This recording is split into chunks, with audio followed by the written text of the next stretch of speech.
Welcome to Trading Lounge and the commodities report for soft commodities. We'll be covering wheat, corn, soybeans and cocoa. Starting with Chicago wheat here on the 2-hour chart. Now, we were looking at the contract month of July, and that's changed over to the May 2016 contract, which is this one here. This is the one we were tracking. So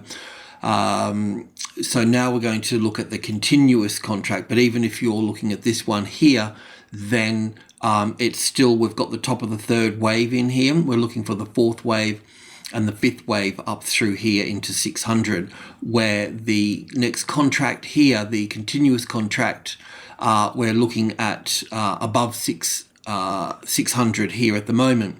And the wave count is still the same with wave 1 here, an A and a B and a C for wave 2 here. Yes, that can be counted differently in terms of up for 1 and back for 2, then up for 1 and back for 2 of a smaller degree. But I think for the time being, we'll just track it like this because we are seeing a nice strong third wave here, and we will see how large wave 4 gets and so forth as we move on through. Now, from wave 2 here, we've got 1 and 2 and 3 and 4 with 5 waves in through here, and we'll be looking at wave 5 coming into play probably around the 62 here, because the 62 is really 61.8 in terms of geometry, the golden mean and golden ratio, so likely to see that. We'll see this pullback in here. The 38.2 retracement level comes into the wave 4 of 1 lesser degree as well, so we can expect a correction here. Now, this particular price point here, 650, is a medium level, okay? So it carries a fair bit of weight. It's the halfway mark between 500 and 800. So it will carry a fair bit of weight. I know it's an unusual number, but if you have a look at stocks that are around $6.50, you'll start to see, and the penny will drop. So we can look for a larger correction of that point there. And that's that. So continue to hold long there for wheat. Now let's have a look at corn.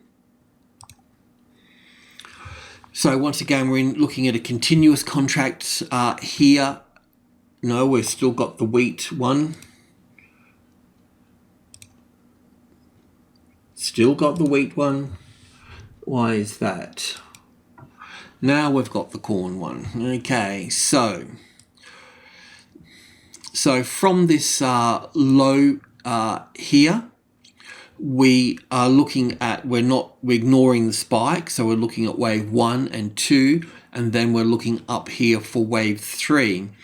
Last time we spoke, we were looking for the top of this wave 3 here, because there'll be 5 waves between wave 2 and 3 here, and we've got 1 and 2 here, and there'll also be 5 waves in wave 3 here, which we've got. So wave 4 will pull back to wave 4 of 1 lesser degree, so the 380. So we're on track here. We can expect perhaps a bit more of a complicated correction here for wave 4, that's typical, and then wave 5 up into 400 where the bids will be hit, and we can expect a larger correction at this level here. And in fact, this wave 4 here can pull back to 480 as well, but we're on track to stay long there. The soybean market, we want to have a look at the, well, first of all, the contract that we were looking at before. Just let me, here we go. Sorry about that. It's over here. So this is the contract that we were looking at here, and this has just been exposed to be pushed out a few months to 2016 January contract. So we're going to leave this contract and we're going to work with the continuous current contract.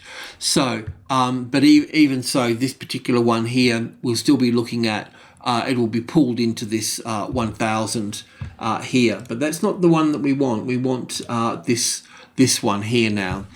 Okay, so what I'm doing is I'm just with this new contract, continuous contract here, we're looking from the low here and we're counting up from there. So we've got 1 and 2 and 3 and 4 and 5 here for wave 2. Then I was looking at this as 1 and 2 and 3 and 4 and then 5 waves up here for wave 3, back for wave 4, and up for wave 5. Now there'll be 5 waves in this little section here that will diminish very quickly, and we can look at wave 5 of wave 1 being in play here. Now this has got the personality of a third wave, but in commodities we tend to see the 5th wave extending just as much as the 3rd wave. So once again, what we will be looking for here is a pullback into wave 2 here in 3 waves, retesting 1000. Now if we're wrong, then this would be the point that we would be wrong, and then we would continue to go long as well. Now that line in the sand of being wrong or right will be this number here. It will be 30, so 1030. If this manages to become the support, the tested support, then we know that the market is going to go straight up from that point there, okay? So that's something that we're going to be looking at. But by all means, continue to hold long in all the grains that we're looking at today, except for cocoa. And we'll look at cocoa now. So we'll look at New York cocoa for the 2-hour chart.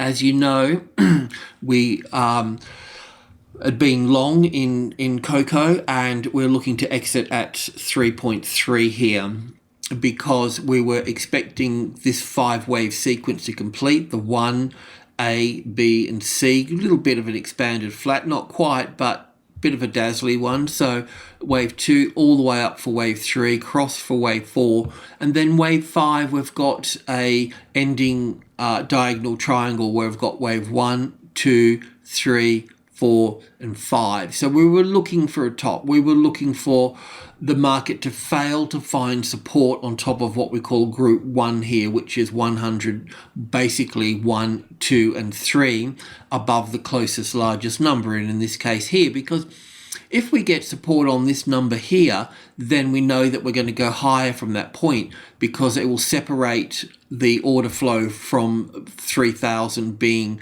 the pulling of the market. But we're going to see the market pull back closer towards this number here, and we can look at the wave 4 of 1 lesser degree here. So we've made a start, so we'll continue to see this move down here. We've probably got an impulse wave that's not quite finished yet. It'll probably come down to the wave 4 of 1 lesser degree here, back up and retest this level here or close to it, and then move down from that point there. So we've done all the right things. We exited here, and we're just going to allow, we don't trade wave 4s. Of course you can if you want, but it's not the done thing because they can get a bit complicated. But this is quite a large wave 4, so you can still pick up 50 or 100 points on this market. All right, well that's it, short and sweet. But soybeans, wheat, and corn are in bullish trends, and you'll need to decide if you're going to how you're going to play this out in terms of the longer term trend as well. If you're staying in, or you're going to start unwinding and winding positions through the trend and the corrections. All right, cheers.